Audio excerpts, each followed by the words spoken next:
الشیطان الرجیم بسم اللہ الرحمن الرحیم ثم اتبع سببا، پھر وہ پیچھے پڑا سامان کے، حتی یہاں تک اذا بلغا، جب وہ پہنچا، بین السدین، پہاڑوں کے دو کناروں کے درمیان، وجد من دونہما، پایا اس نے ان دونوں کے اس طرف، من دونہما پہاڑوں کے دوسری طرف، قومن ایک قوم کو، لا یکادون نہیں قریب تھا، لا یکادون نہیں قریب تھا، یفقہون قولا، یہ بات سمجھتے،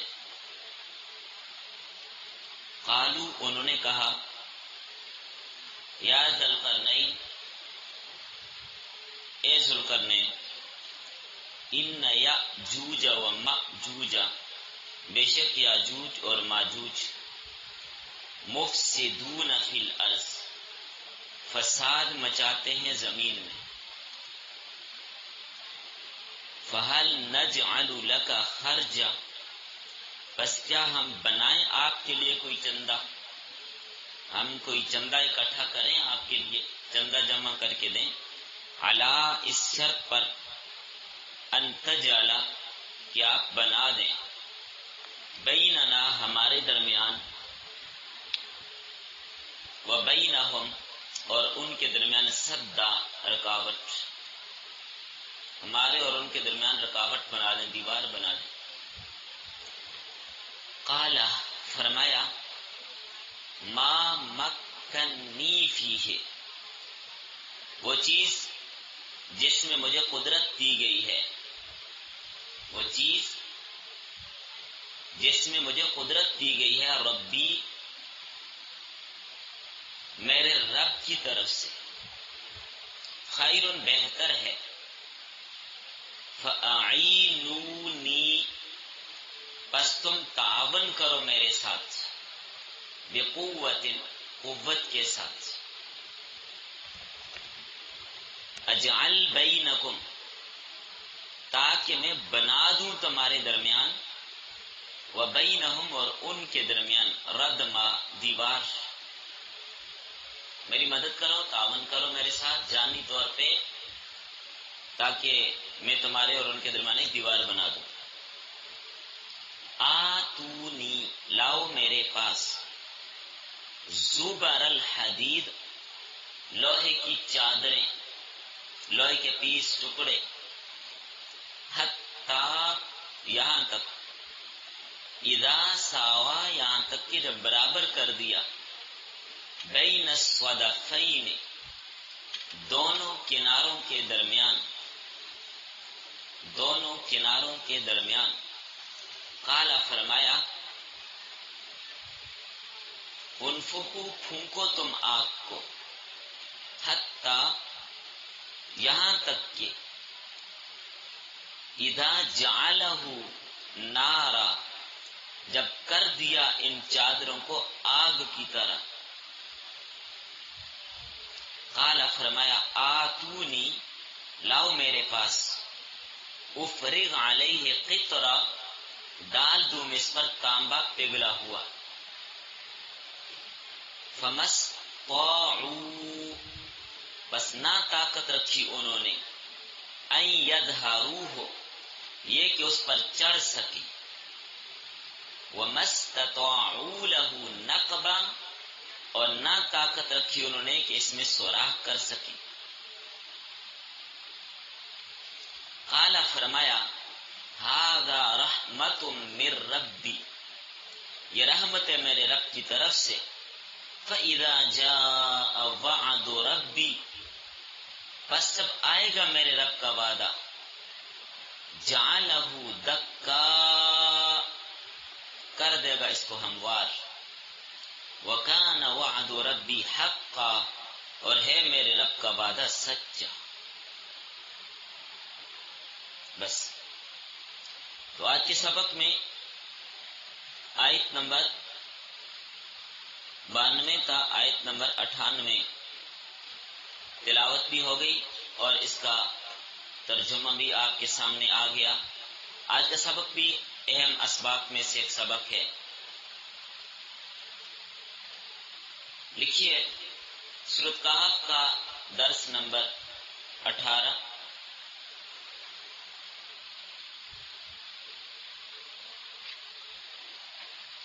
ارادہ تو یہ تھا کہ 20 اسباق میں ہم اس کو مکمل کر لیں گے سورۃ کہف کو۔ بہرحال دیکھیں،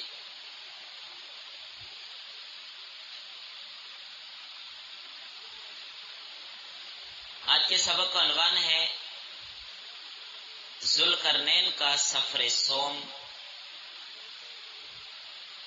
سد آہنی، انسداد خروج یاجوج ماجوج۔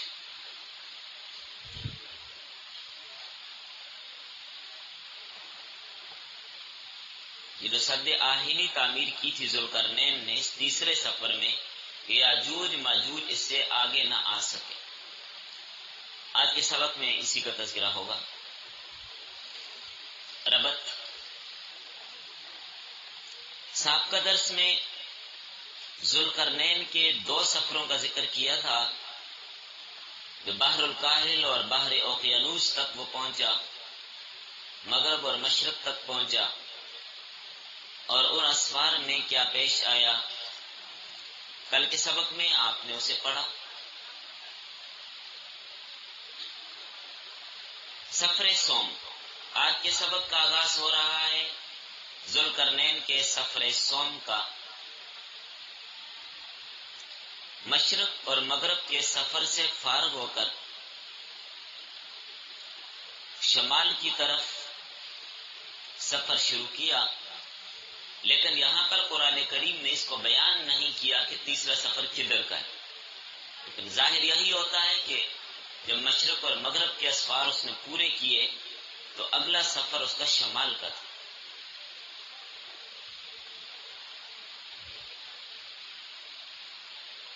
اگلا سفر بجانب شمال تھا۔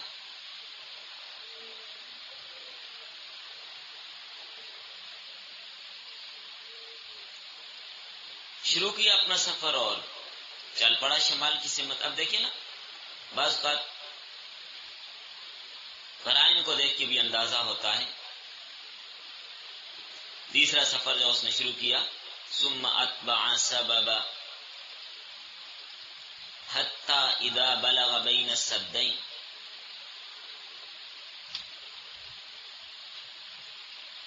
یہاں تک کہ 2 پہاڑوں کے درمیان ایک درے میں پہنچا، ایک درے میں پہنچا۔ اب اس سے بھی دیکھیے کہ تیسرا سفر کہاں کا ہوگا۔ تو مشرق کی طرف بھی سفر ہو گیا، مغرب کی طرف بھی ہو گیا، تو قدرتی طور پر تیسرا سفر شمال کی جانب بنتا ہے۔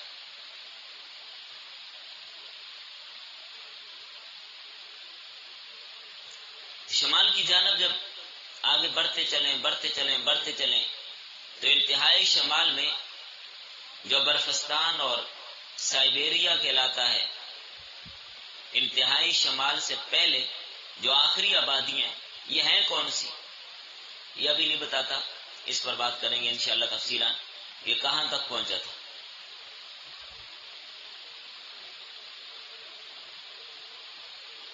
یہ آخر میں جب انشاءاللہ جغرافیہ کے عنوان سے ہم اس جگہ پر پہنچیں گے پھر اس کا تذکرہ کریں گے۔ آپ ابھی ذرا قرآن کریم کی آیات کو سمجھتے چلیں اور دیکھیں کہ یہ کہاں گیا اور کیا کیا اس نے۔ جب یہاں پر پہنچا تو اس پہاڑ کی پشت پہ یاجوج ماجوج کی زمین تھی۔ پہاڑوں کے پیچھے عجیب و غریب قسم کی قوم پائی اس نے، جو کسی بات کو سمجھ نہیں سکتی تھی، شعور نہیں رکھتے تھے، کم عقل تھے۔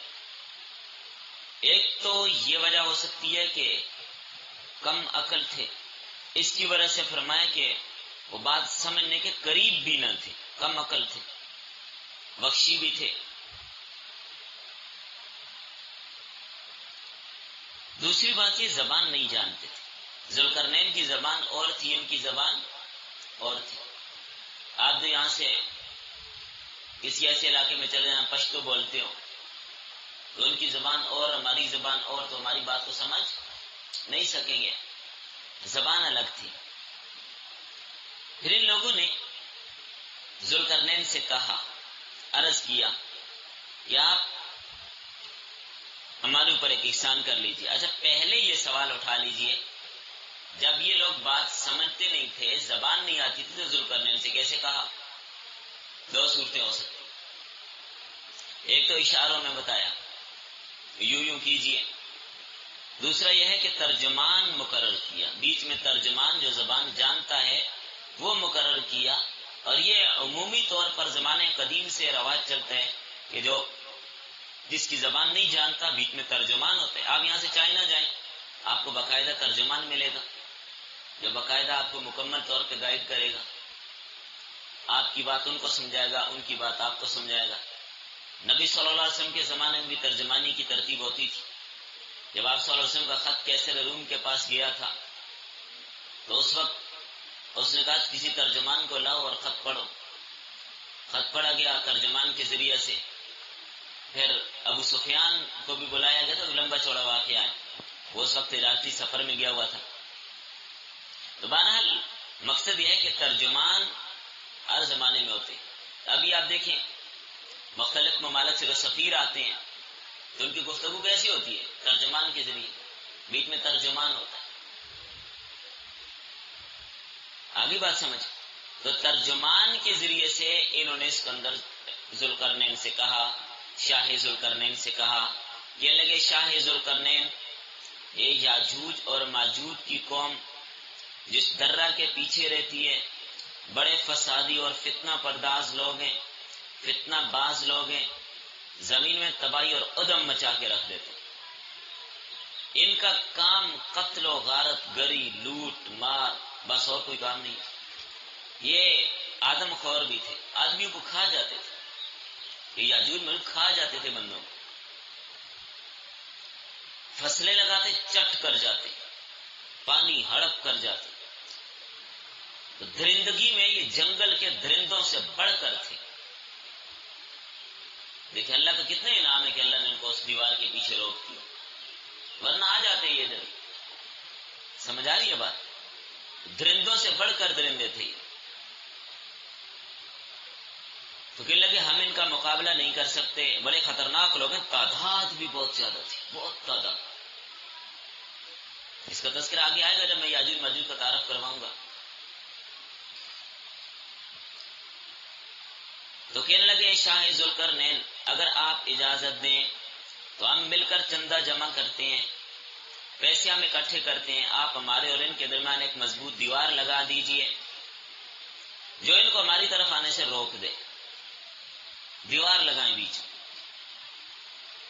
یعنی دو پہاڑیاں ہیں، ایک پہاڑی ادھر ہے ایک ادھر، بیچ سے جو راستہ تھا اس راستے سے آتے تھے، پہاڑی سر نہیں کر سکتے تھے، تو بیچ میں اگر دیوار لگ جاتی تو ان کا راستہ ہی کیا ہو جاتا؟ بند ہو جاتا۔ تو معلوم ہوا ان کے علاقہ کوئی بہت بڑا پہاڑی سلسلہ ہے، اس کے پیچھے بیچ میں شاید کوئی بڑی بڑی خلیجیں واقع ہوں، بیچ میں کوئی سمندر ہو، دریا ہو، پتہ نہیں کتنا پہاڑی سلسلہ ہو وہاں پر یہ۔ تو ذوالقرنین نے کہا نہیں بھائی، مالی مدد کرنے کی ضرورت نہیں ہے، اللہ تعالیٰ نے مجھے بڑا مال دیا ہوا ہے، مال بہت ہے میرے پاس، مالی وسائل میرے پاس بڑے ہیں، ہاں جسمانی طور پر میری مدد کرو، کیونکہ دیوار بنانی ہے تو مزدوروں کی ضرورت ہوگی نا، مستریوں کی ضرورت ہوگی، جسمانی مدد کرو میرے ساتھ تاکہ میں تمہارے اور ان کے درمیان دیوار لگا دوں، ان کا راستہ بند ہو جائے، تمہارے اور ان کے درمیان دیوار حائل ہو جائے اور اس کو عبور نہ کر سکیں، تمہاری زمین میں نہ آ سکیں۔ کہنے لگے کس طرح کی مدد کریں؟ ذوالقرنین نے کہا بھائی کوئی مستری بنے، کوئی مزدور بنے، لا کے دیں مجھے سامان، کیا لائیں؟ مٹیریل لانے، مٹیریل میں میری معاونت کرو۔ کیا مٹیریل لانے؟ پتھر لانے؟ نہیں جی پتھر نہیں لانے، لکڑیاں لانی اور لوہے کی سلیں لانی، لوہے کی چادریں، لوہے کے ٹکڑے، لوہے لانے ہیں، بس وہ جمع کرو، ہاں پیسے میں دوں گا، قیمت میں ادا کروں گا، آپ کا کام اٹھا اٹھا کے لانا ہے۔ پتہ نہیں کتنی بڑی دیوار ہوگی، کتنی چوڑی دیوار، کتنی اونچی دیوار ہوگی۔ سارے اتنی طاقتور قوم کو روکنے کے لیے جو دیوار لگائی گئی کوئی بہت بڑی دیوار ہی ہوگی، ورنہ یاجوج ماجوج جیسے فسادی لوگوں کے لیے اس پہ چڑھنا کون سا مشکل تھا۔ لگتا ہی ہے کہ بہت بڑی دیوار ہے۔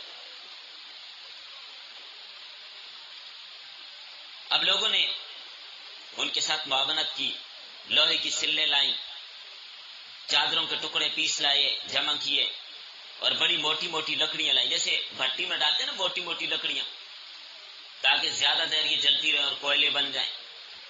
دیکھی ہوں گی آپ لوگوں نے، لکڑیاں لا کر حاضر کر دی، اور بھٹے کے اندر جو لکڑیاں جیسے ڈالی جاتی ہیں اس طرح کی موٹے موٹے پیس، سارا سامان انہیں حاضر کیا، لوہے کے پیس بھی جمع کیے، لوہے کی چادریں بھی جمع کی اور لکڑیاں بھی، کوئلے۔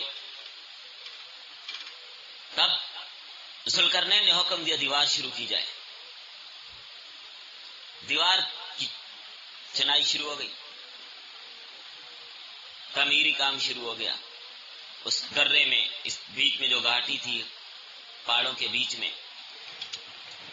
دیوار چنی گئی۔ دیوار کی ترتیب کیا ہوتی تھی؟ یہ تہ لگاتے ہیں، جیسے آپ نے دیکھا ہوگا مستری اینٹ لگاتا ہے، اینٹیں لگاتا جاتا ہے تو اوپر کیا ڈالتا ہے؟ سیمنٹ، پھر اینٹیں ڈالتا ہے، پھر کیا ڈالتا ہے؟ سیمنٹ۔ لیکن وہاں پر یہ کام نہیں کیا گیا، وہاں یہ ترتیب رکھی گئی کہ اینٹیں لوہے کی تھی، لوہے کی چادریں لگاتے جاتے اور بیچ میں ساتھ لکڑیاں اور کوئلے رکھتے جاتے، ورنہ یوں بھی کیا جاتا ساری دیوار مکمل طور پہ نیچے سے اوپر تک لوہے کی لگا دی جاتی، پھر اوپر لکڑیوں کا بٹا بنا کر اس کو آگ لگا دی جاتی، لیکن ایسا نہیں کیا تاکہ مضبوطی زیادہ آئے، ساتھ ساتھ لکڑیوں بھی بیچ میں لگائیں تاکہ ہر جگہ پہ آگ پہنچے، جہاں پر لکڑی ہوگی تو آگ ہر جگہ پہنچے۔ تو بیچ میں ردوں میں درازوں میں لکڑیاں لگائی گئی ساتھ، اور کوئلے بھی رکھے گئے۔ تو اس طرح دیوار لگاتے لگاتے اللہ جانے اس زمانے میں کتنا وقت لگا ہوگا۔ ایک تو یہ بات ہے، دوسری بات شاید ذوالقرنین کی کرامت اور لمحوں میں دیوار کھڑی ہو گئی، ممکن ہے کہ نہیں ہے؟ شاید اس کی کرامت ہو، چند لمحوں کے اندر یہ دیوار کھڑی کر دی گئی ہو۔ تو دیوار پہاڑ کی چوٹی تک چنی گئی، بیچ میں پورا خلا پر کر دیا مکمل۔ پتہ نہیں کتنا اونچا پہاڑ ہوگا، کتنے بڑے بڑے پہاڑ ہیں دنیا میں۔ تو اب حکم دیا اس کو آگ لگاؤ، پھونک مارو، آگ دھونکو۔ جب آگ لگاتے لگاتے لگاتے لوہے اور انگارے ایک جیسے ہو گئے، لوہے کے ٹکڑے بھی آگ کی طرح لال سرخ ہو گئے۔ آپ نے دیکھا ہوگا جب سریا جہاں بنتا ہے بھٹی میں، یہ جو لوہار لوگ ہوتے ہیں جب لوہے کی چیزیں بناتے ہیں تو بھٹی میں اس کو کیا کرتے ہیں؟ لوہے کو سرخ کرتے ہیں، لال سرخ ہو جاتا، اس میں رکھ کے کوئلہ بن جاتا ہے، اور رنگ ہی اس کا لال سرخ ہو جاتا ہے۔ تو اب دوسرے لوہے کے ساتھ اس کو جوڑنا بھی آسان ہو جاتا ہے، وہ پگھل جاتے ہیں۔ تو اس طرح وہ سارا لوہا جتنی دیوار بنائی تھی وہ کوئلے کی طرح لال سرخ ہو گئی، آگ بن گئی وہ بھی۔ اب ذوالقرنین نے کہا میرے پاس پگھلا ہوا تانبا لاؤ تاکہ گرم لوہے کے اوپر میں تانبا ڈال دوں۔ تانبا پگھلا ہوا کیوں ڈالا؟ تاکہ جو لوہے کے پیس رکھے ہیں تو جو درازے ہیں، جو خالی جگہ ہیں، ان کے اندر یہ تانبا گھس جائے، ادھر سے لوہا آگ کی طرح گرم ہے اور بیچ میں تانبا گھس جائے گا، یہ آپس میں ویلڈنگ ہو جائے گا، آپس میں ایک لوہا بن جائے گا سارا۔ اب یہ لوہار لوگ اب دیکھیں لوہے کے ٹکڑے ٹکڑے ہوتے ہیں، اس کو بٹی میں ڈال کر ایک لوہا بنا دیا جاتا ہے، ایک پیس بنا دیا جاتا ہے، تو ایک پیس بن جاتے ہو۔ تو اب یہ پوری دیوار لوہے کا ایک پیس بن گئی، آئینی دیوار، آئینی دیوار۔ اب اتنا زیادہ تانبا کہاں سے لایا، پگھلایا کیسے؟ لگتا تو یوں ہی ہے کہ یہ کرامت ہوگی، ممکن ہے نا، ناممکنات میں سے تو نہیں ہے، کرامت ہے۔ کرامت الاولیاء حق، اولیاء کی کرامت حق ہے۔ اللہ تعالیٰ نے حضرت داؤد علیہ السلام کے لیے لوہا نرم کر دیا تھا، لوہے سے جو چاہتے بناتے، جدھر چاہے اس کو موڑتے، اس کے لیے ان کے لیے نرم تھا۔ تو ان کے لیے اللہ تعالیٰ نے تانبے کو پگھلا دیا، بلکہ حضرت سلیمان علیہ السلام کے لیے اللہ تعالیٰ نے تانبے کا چشمہ بنا دیا تھا، وَأَسَلْنَا لَهُ عَيْنَ الْقِطْرِ، تانبے کا چشمہ۔ تو ذوالقرنین کے لیے اللہ نے تانبے کو پگھلا دیا، کون سا مشکل کام ہے؟ ان اللہ علی کل شیء قدیر، ممکنات میں سے ناممکنات میں سے تو نہیں ہے۔ چنانچہ تانبا لایا گیا تو اس کے اوپر بذریعہ آلات تانبا ڈالا گیا یا بطور کرامت اس پر تانبا چھوڑا گیا۔ جب پگھلا ہوا تانبا اس میں ڈالا تو یہ دیوار آہنی بن گئی۔ اللہ اکبر! اس کا طول اور عرض کیا ہے اس دیوار کا اللہ ہی جانتے، کوئی پتہ نہیں کتنی لمبی ہوگی، کتنی چوڑی ہوگی، کتنی اونچی ہوگی، اللہ کو پتہ ہے۔ ظاہر کوئی بہت ہی اونچی اور بہت ہی چوڑی اور بہت ہی موٹی دیوار ہوگی کہ جس کو یاجوج ماجوج سیڑھی لگا کے بھی نہیں چڑھ سکتے، اور دیوار اتنی سخت ہے کہ اس میں سوراخ بھی نہیں کر سکتے، ورنہ ایسی درندہ صرف قوم ان کے لیے کیا مشکل ہے۔ دیکھیے اللہ تعالیٰ قادر ہے، ورنہ آج کل کے جدید آلات شاید ان تک وہ بھی نہ پہنچے، ورنہ آج کل کتنے جدید آلات آ گئے، الیکٹرانک، بڑی بڑی شاور اور بڑی بڑی مشینری، وہ لگا کر دیوار کو اٹھا کے وہ کر دیں، لیکن ان تک شاید یہ آلات نہ پہنچے ہو، شاید ابھی ان کی عقل میں یہ چیزیں نہیں ہیں، نہیں بنا سکتے۔ ہو سکتے ہیں نا ممکنات میں سے، کیونکہ اللہ کو مقصود یہ ہے کہ ان کو اس دیوار کے پیچھے روکے رکھنا ہے، چاہے جیسے بھی اللہ نے روکنا ہے، بس رکے ہوئے اس کے پیچھے، اور جب اللہ کا حکم آئے گا تو یہ دوڑے آئیں گے، کھاتے جائیں گے، لوگوں کو بھی نہیں چھوڑیں گے۔ ایسی ظالم مخلوق ہے یہ، آگے اس کا تذکرہ کریں گے انشاءاللہ، لیکن آج کے سبق میں نہیں، آج کے سبق میں وہاں تک نہیں پہنچ سکیں گے۔ ان کا خروج کب ہوگا، کیسے آئیں گے، کون مخلوق ہے یہ، کیا بلائیں؟ جب اللہ کا حکم ہوگا اس دیوار کو ریزہ ریزہ کر کے زمین کو ہموار کر دیا جائے گا، یہ سب دہائی نیوید سے ہٹ جائے گی اور یہ دیوار قرب قیامت تک قائم رہے گی۔ قیامت کے قریب اس دیوار کو توڑ کر یاجوج اور ماجوج نکل آئیں گے اور آدمیوں پر ٹوٹ پڑیں گے، ہڑپ کر جائیں گے، بندے کھا جائیں گے، دریا کے دریا خشک کر دیں گے، دریا کے دریا خشک کر دیں گے، اتنی زیادہ تعداد میں۔ آپ یوں سمجھیے انسانوں کے ایک اور ان کے 10، جہاں ایک انسان ہے وہاں یہ 10 تعداد، خود آپ اندازہ لگا لیجیے۔ اور فرمایا ان کا خروج ہوگا قرب قیامت میں، یاجوج ماجوج کا خروج مطلب نکلنا، نکلیں گے، اور یہ اللہ کا وعدہ ہے، اور اللہ کا وعدہ کیا ہے؟ حق ہے، بلا شبہ یہ ہو کر رہے گا، کوئی مانے نہ مانے، شک کرے یقین کرے، یہ ہوگا، اس لیے کہ اللہ نے فرما دیا، اللہ کی بات میں کوئی شک، ذالک الکتاب لا ریب فیہ۔ جس طرح قیامت پر ایمان لانا ضروری ہے، اس طرح علامات قیامت پر بھی ایمان لانا ضروری ہے۔ تو یاجوج ماجوج کا آنا قیامت کی علامات میں سے، یہ آئیں گے، اور اتنی احادیث یاجوج ماجوج کے آنے پر ہیں کہ تواتر کو پہنچ رہی ہیں۔ تمام صحابہ کا اجماع، تابعین کا اجماع، اسی قطعیات کا انکار کرنا کیا ہے؟ کفر نہیں ہوگا۔ تو جو لوگ یاجوج ماجوج کا انکار کرتے ہیں کہ نہیں یہ فرضی افسانے ہیں، کفر ہے یہ۔ اللہ نے بتا دیا، اللہ کے رسول نے بتا دیا، آئیں گے، سورۃ الانبیاء میں بھی ان کا ذکر ہے، آنا ہے، انہوں نے نکلنا ہے۔ جب اللہ چاہیں گے دیوار ٹوٹے گی، ابھی شاید وہ برف کے اندر وہ ڈھانپی ہوئی ہو، وہ دیوار برف نے اس کو ڈھانپا ہوا ہے، کئی امکانات ہیں، یہ سارے میں چیزیں عرض کروں گا، لیکن جب اللہ کا حکم آئے گا تو پھر کوئی چیز رکاوٹ بن نہیں سکتی۔ جب تک اللہ کا حکم ہے آگے کوئی چیز بھی نہ ہو، ایک کپڑا ہی لگا دیا جائے، اللہ کا حکم ہے نہیں آ سکتی تو نہیں آ سکتی، بات ختم، یہ دیوار لگی ہوئی نہیں آ سکتی۔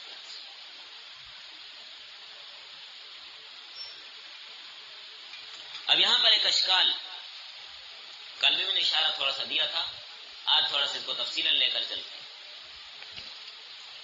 آج کل سائنسدان، ماہرین انکشافات ایک شبہ پیدا کرتے ہیں کہ ہم نے ساری زمین کو چھان مارا، چپا چپا ڈھونڈ لیا، دیکھ لیا، ہمیں تو کوئی دیوار کہیں پر نہیں ملی، اور نہ اتنی زیادہ مقدار میں مخلوق ہے، یاجوج ماجوج کدھر ہے، ہمیں تو ابھی تک نظر نہیں آ گئی، کہاں پہ ہے یہ؟ اگر ہوتے تو ہمیں ملتے، معلوم ہوا نہیں ہے، اس وقت یہ آدمی موجود کا انکار کرتے. سائنسدانوں نے، ملحدین نے، مستشرقین نے اور ماہرین انکشافات نے اس کا انکار کر دیا. یعنی جو لوگ قرآن کریم پر اعتراضات کرنے کی دن رات کوششیں کرتے ہیں، اور جرمنوں نے جو ایک سلسلہ شروع کیا تھا کہ ہم صلیبی جنگیں لڑ کے تھک ہار چکے اور مسلمانوں سے ہم فتح نہیں پا سکے. صلیبی جنگوں میں بڑی بری طرح شکستیں کھائی انہوں نے، بڑی بری طرح. اور ایسے عجیب عجیب واقعات آپ نے صلیبی جنگوں کا تذکرہ سنے نا، حیران رہ جائیں آپ. آخرکار انہوں نے یہ فیصلہ کیا، یہ کیا کہ ہم اب ان کے خلاف جنگیں نہیں کریں، اب ان کے دین میں شکوک اور شبہات پیدا کریں. اب یہ کام شروع ہو گیا. پہلے میں تو آپ کو یہ بات معلوم ہونی چاہیے، پہلے تو یہ تھا کہ یہ لوگ پڑھے لکھے نہیں ہوتے تھے، مسلمان تعلیم حاصل کرتے تھے، بس یہ غیر مسلم تعلیم نہیں حاصل کرتے تھے. آپ کو یہ بات معلوم ہونی چاہیے. جتنا پڑھنے لکھنے کا کام اسلام نے رائج دیا، کسی اور مذہب میں نہیں تھا. جی ہاں، یورپ کے اندر تو کسی کو کوئی کتاب پڑھنے کی اجازت نہیں تھی. اس وقت جو یورپ کی سب سے بڑی لائبریری تھی جس میں 17 کتابیں تھیں. کتنی؟ 17. اور مسلمانوں کی لائبریری میں لاکھوں کتابیں تھیں. سکوت اندلس ہوا، اس کے بعد انہوں نے دیکھا مسلمانوں کی اتنی کتابیں ہیں، جب ان کو پڑھنا شروع کیا، اب انہوں نے کہا جی تو پڑھے لکھے لوگ ہیں. اصل میں وہ لوگ پڑھنے کیوں نہیں دیتے تھے؟ پوپ سمجھتے تھے اگر باقی لوگ بھی پڑھیں گے تو ہماری جو چودراہٹ ختم ہو جائے گی، ہماری بات کون مانے گا، اس لیے پڑھنے دیتے ہی نہیں تھے. تو یہ سارے فن آج لوگ کہتے ہیں فلاں ایجاد فلاں، یہ ساری سائنس کے بانی اسلام ہے، یہ ساری ایجادات اسلام نے کی ہیں، یہ ساری طب اسلام نے اس کی خدمت کیا، مسلمان ہیں سارے یہ ساری ایجادات کرنے والے. یہ تو الگ بات ہے کہ ابھی آ کر اس مسلمانوں پر انہوں نے تسلط جما دیا اور مسلمانوں کو کوئی کام کرنے نہیں دیتے. یا ان تک پڑتی تو آپ کہ پاکستان کو ایٹمی طاقت بننے دینا تھا انہوں نے. یہ تو اللہ کا فضل ہوا کہ اس وقت پوری دنیا اسلام میں اللہ نے پاکستان کو وہ عظمت دی ہوئی ہے کہ ایٹمی طاقت، اور اسی وجہ سے پوری دنیائے کفر پاکستان کی طرف میلی نگاہ سے دیکھ نہیں سکتی. ان کو پتہ ہے کہ اگر ہم پاکستان کی طرف میلی نگاہ سے دیکھیں گے تو اپنی جگہ پر بیٹھے ہوئے پاکستان ہمیں صف ہستی سے مٹا دے گا. تو کیا پاکستان پر اللہ کا فضل نہیں ہے؟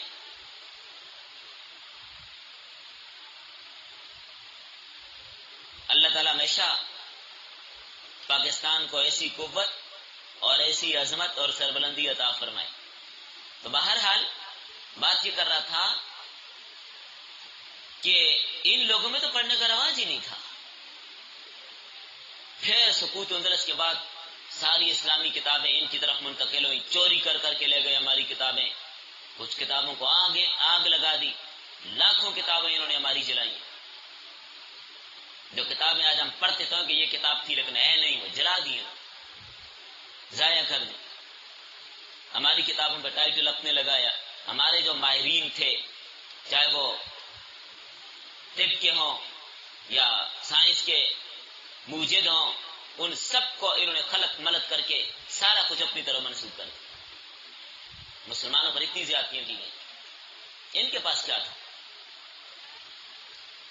تو اب انہوں نے صلیبی جنگوں کے بعد ہار مان کر انہوں نے کہا کہ مسلمانوں کی کتابیں پڑھو، ان پر شکوک اور شبہات ڈالو کہ قرآن میں یہ بات غلط، حدیث میں یہ بات غلط، یہ نہیں ہو سکتی، یہ نہیں ہو سکتی. تو ان کے ذہن میں شکوک و شبہات ڈال کے وہ کافر بناتے گئے.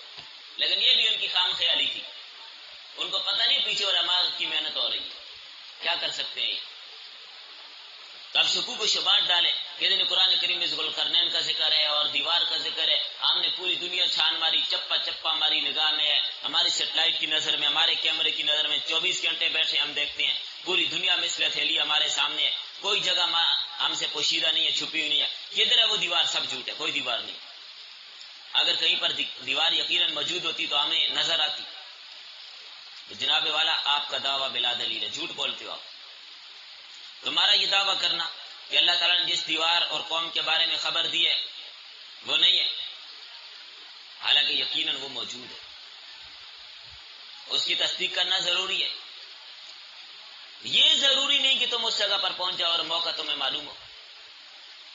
شاید ہمارے اور ان کے درمیان بڑے بڑے سمندر حائل ہوں، بڑے بڑے برفانی پہاڑ ہوں۔ سائنسدانوں کا یہ دعویٰ کرنا، جغرافیہ دانوں کا یہ دعویٰ کرنا، ماہرین انکشافات کا یہ کہنا کہ ساری زمین بر و بحر ہم نے چھان مارا، کوئی جگہ ہمیں نہیں ملی اور کوئی جگہ ہم سے بچی ہوئی نہیں ہے، ہر جگہ ہم پہنچ گئے، جھوٹ بولتے ہیں، سفید جھوٹ ہے یہ دعویٰ۔ بلا اپنے دعوے پر دلیل پیش کرو کہ تم ہر جگہ پہنچ گئے ہو، کوئی دلیل ان کے پاس نہیں۔ ساری زمین کو چھان مارا، درکنار ابھی تک تو آباد زمین بھی تم ساری نہیں دیکھ سکے، کہاں کہاں انسان آباد ہے ابھی تو یہ بھی تمہیں نہیں پتا۔ بہت سارا ایسا زمین کا ابھی تک تمہارے قدم میں نہیں آیا، آباد زمین ہے، وہاں لوگ رہ رہے ہیں، لیکن ابھی تک تمہیں اس کا پتہ نہیں ہے۔ بہت سی وادیاں، بہت سے درے، بہت سے پہاڑ، ابھی تک تمہاری رسائی ان تک نہیں ہوئی۔ شمال کی جانب جو برفانی پہاڑوں کے پیچھے ایک منطقہ باردہ ہے، اس کی جانب ایسی زمین موجود ہے جہاں آج تک کوئی نہیں پہنچ سکا، اور یہ خود اہل جغرافیہ کو تسلیم ہے، خود ان لوگوں کو تسلیم ہے۔ تو ممکن ہے ان اطراف میں ایسی قومیں آباد ہوں، ایسی قومیں ان اطراف میں آباد ہوں گی۔ امام راضی فرماتے ہیں لگتا یہ ہے کہ ذوالقرنین شمال کی طرف گئے تھے اور یہ سد ذوالقرنین وہی ہے۔ سائبیریا کے بعد اس علاقے کے برفانی پہاڑ مشہور ہیں، 12 ماہ ڈھکے رہتے ہیں برف سے، اور اتنی برف کئی فٹ، کوئی اندازہ نہیں لگا سکتا۔ اور ممکن ہے ان پہاڑوں کے پیچھے ہموار زمین ہو اور اس پر لوگ آباد ہوں، اور یہیں پر ذوالقرنین پہنچے ہوں، اور ذوالقرنین کی دیوار سے پہلے آنے جانے کا کوئی راستہ ہو، اب دیوار لگا کر وہ بند کر دیے، جب قرب قیامت ہوگی برف پگھل جائے گی اور یہ یاجوج ماجوج دیوار تک پہنچ جائیں گے، اس کو توڑ دیں گے اور نکل آئیں گے اور باقی دنیا کی آبادی تک پھیل جائیں گے، فساد مچائیں گے۔ حدیث صحیحہ سے ثابت ہے یہ بات۔ تو لہذا یہ دیوار عقلاً بھی محال نہیں ہے، نصوص شرعیہ سے اس کا ثبوت ملتا ہے۔ تو یہ بڑے بڑے جو ان کے دعوے ہیں کہ ہم نے یہ دیکھ لیا وہ دیکھ لیا، غلط ہے۔ دیکھیں، جب بھی کوئی نئی دریافت آتی ہے، کہتے ہیں ابھی آپ نے دیکھا ہی کیا، آگے آگے دیکھیں ہوتا ہے کیا۔ ہر نئی دریافت کے بعد کہتے ہیں ابھی آپ نے کیا دیکھا، ابھی دیکھنا اور کیا ہوتا ہے۔ پھر یہ کہنا کہ سب کچھ ہم نے دریافت کر لیا، جھوٹ ہے نا، کتنا بڑا جھوٹ ہے۔ ایک طرف یہ بات کہنا کہ ابھی یہ دریافت آئی ہے، ابھی کچھ عرصے بعد یہ آ جائے گی۔ ابھی آپ دیکھیں، آج سے 50 سال پہلے کسی کو موبائل کا تصور تھا کہ بھائی ایک ایسا آلہ ہوگا، اس میں بیٹھ کر آپ اپنی تصویر بھیجیں، آپ اپنی ویڈیو بھیجیں، آپ اپنی ریکارڈنگ بھیجیں، آپ اپنی آواز بھیجیں، ایسا ہو جائے گا، کوئی تار نہیں ہوگی۔ کسی کے سامنے اگر یہ بات کرتے ہیں لوگ کہتے ہیں پاگل ہے، ایسا ہی ہوتا نا۔ تو ابھی نئی نئی ایجادات آ رہی ہیں، تو ہر آنے والی ایجاد جب آتی ہے تو یہی کہتے ہیں بھائی ابھی مزید آگے دیکھیں اور کیا کیا آتے ہیں۔ تو معلوم ہے سب کچھ ابھی دریافت نہیں ہوا، قدم قدم پہ جدید انکشافات ہوتی جا رہی ہیں، سب کچھ دریافت ہونے کا دعویٰ جھوٹ ہے۔ ہمدانی کا دعویٰ کیا کرتے ہو بھائی، آج یہ جزیرہ دریافت ہو گیا، بھائی فلاں علاقے میں اتنا بڑا جزیرہ دریافت ہوا، فلاں جنگل میں ایک نئی قسم کی مخلوق دریافت ہوئی، بڑا عجیب قسم کا جانور ہے۔ تو پھر چپے چپے کو چھان مارنے کا دعویٰ کیا ہے، یہ معنی دار ہے۔ دوسری بات، نزول قرآن کے وقت جو علماء تورات موجود تھے، علماء انجیل موجود تھے، کیا ان علماء تورات اور علماء انجیل نے اس دیوار کا انکار کیا، ذوالقرنین کا انکار کیا؟ نہیں کیا، بلکہ سوال یہودیوں کے کہنے پر مشرکین نے پوچھا تھا۔ معلوم ہے یہود اور نصارہ کے نزدیک بھی ایسی دیوار موجود ہے، ذوالقرنین کا تذکرہ موجود ہے ان کی کتابوں میں، معلوم ہے وہ بھی اس پر یقین رکھتے تھے۔ تو اعتراض صرف اسلام پہ کیوں، انگلی صرف اسلام پہ کیوں اٹھتی ہے؟ شکوک اور شبہات مسلمانوں کے لیے کیوں پیدا کیے جاتے ہیں؟